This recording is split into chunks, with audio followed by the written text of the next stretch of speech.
Here's how to resolve the BIOS Firmware Update Required message in Call of Duty Warzone.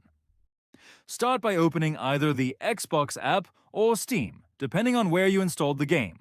Find Warzone, open its menu using the three dots, and choose Manage. From there, go to the game files and select the option to browse the installation directory. Inside the game folder, open the code folder and then enter Content. Look for the COD Broker installer, right-click it, and choose Run as Administrator. This can register the broker component again and may resolve the service-related error.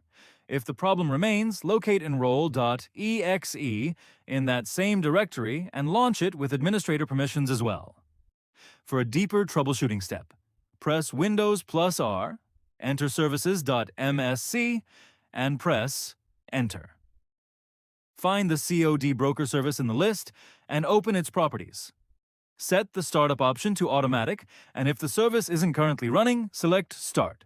You can also right-click the service and choose Restart. In many cases, this message appears because the game's broker service isn't active or hasn't been registered correctly.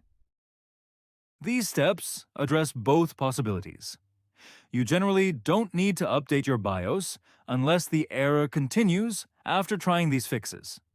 If this guide solved the problem, subscribe for more quick and straightforward gaming tutorials.